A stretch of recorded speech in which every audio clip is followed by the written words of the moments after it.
Last week, Federal announced their newest 7mm backcountry, and it kind of lit the internet on fire. People having lots of fiery discussion on how game-changing the 7mm backcountry is. And I've kind of seen two sides of the camp.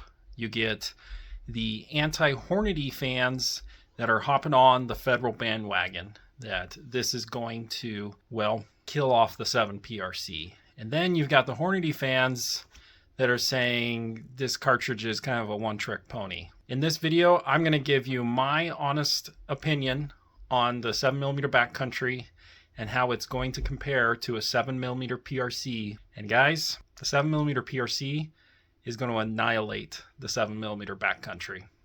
Now, I know a lot of you are thinking, wait a minute, didn't I click on a reloading Weatherby video? He's actually being really positive about a 7PRC? Yeah. Yes, the 7PRC. This cartridge came out with a lot of fanfare, and honestly, it's a really well-designed cartridge with one major flaw.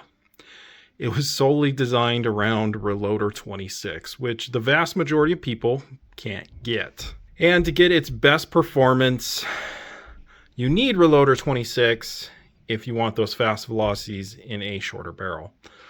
However, as a hand loader and as a buyer, you can fix that. Get a 26-inch barrel, use the correct powder like N560. Yeah, you can get those high velocities that Hornady advertised this cartridge as. Over the last year and a half or more, Hornady has kind of lost goodwill from their customers on their advertised velocities because they don't have access to Reloader 26. Well, they're getting nowhere close to 3,000 feet per second. Most guns are going to get anywhere from 2,800 to maybe 2,900 feet per second. Honestly, Hornady would probably get a little bit more respect and goodwill if they just update their box velocities. Now let's fast forward to today. I think Federal saw an opportunity. They knew just as well as everyone else that Hornady was not getting box velocity because Hornady no longer had access to Reloader 26.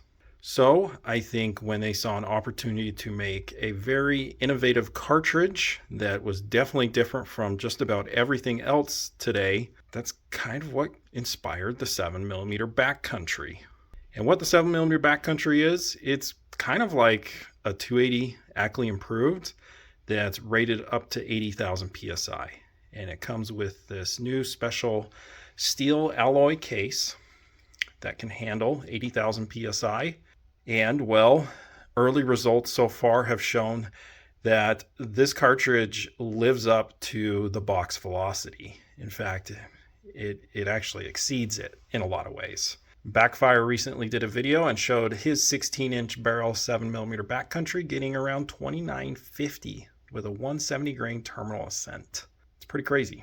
Let's do a quick ballistic comparison. We are going to use factory ammo, both from Federal. We're going to start with the 7PRC 170 grain terminal ascent. We've got a muzzle velocity of 2950, energy almost 3,300 foot-pounds. Now, the 7PRC is definitely a long-distance cartridge. Out to 400, almost 2,400 feet per second, 2,168 foot-pounds. Let's just go right out to 800 yards, 1,904 feet per second. In a terminal ascent, I think you're pushing it to get decent expansion, but yeah, you probably will still get some. And then your foot-pounds of energy, for those that care, 1,369 foot-pounds. Not great. And then drop 5.05 mils, and then in a 10 mile per hour wind, 1.23 mils. All right, now for 7mm backcountry with that same 170 grain terminal ascent, we are going to use a 24-inch barrel data. Just to make things fair, this 7PRC is with a 24-inch barrel. We're getting 3,150 feet per second, 3,746 foot-pounds of energy. So almost 500 more foot-pounds of energy than the 7PRC. 400 yards, 2,570 feet per second with almost 2,500 foot-pounds of energy. At 800 yards, bullets going 150 feet per second faster than the 7PRC and you have 250 more foot-pounds of energy. Also at 800 yards, 4.35 MOA in drop, 1.11 in wind drift. So on paper, the Backcountry seems to be smoking the 7PRC. So what gives? Why am I saying the 7PRC will annihilate the 7mm Backcountry? I have one word where the 7PRC destroys the 7mm Backcountry: precision. The 7mm Backcountry is literally the AntiPRC, the anti-precision rifle cartridge.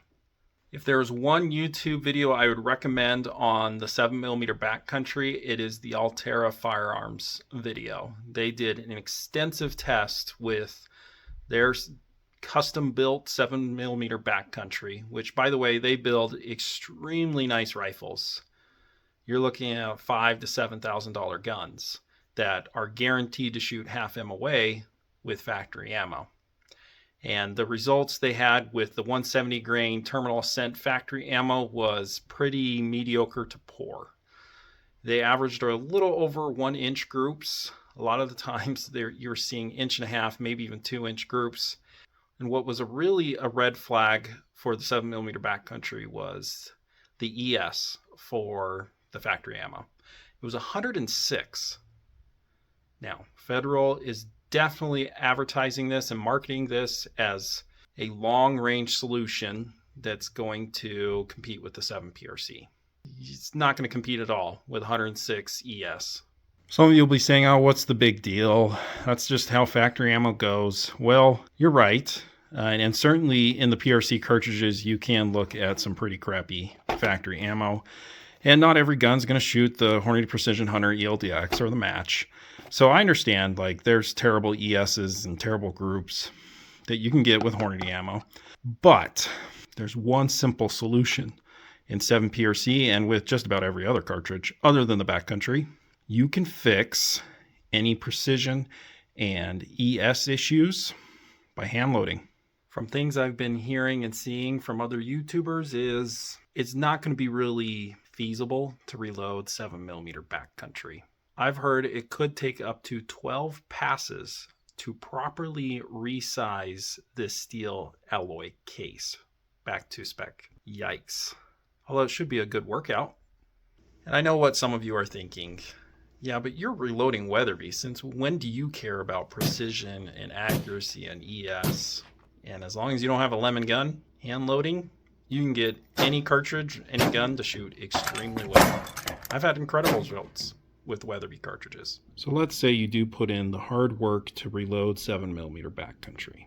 We're going to look at GRT to see what powders are available, to what kind of velocities we can get to try to get up to 80,000 PSI and match the Federal numbers. Well, it's not looking great. Okay. For example, I'm using Winchester 760. You do need fast burning powder.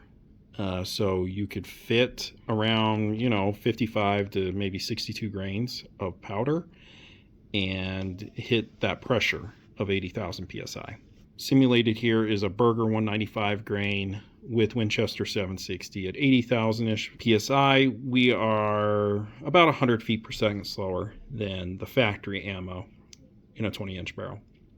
So obviously Federal has to a special powder that will get them a bit more velocity than what hand loaders have access to and staying at that 80,000 PSI.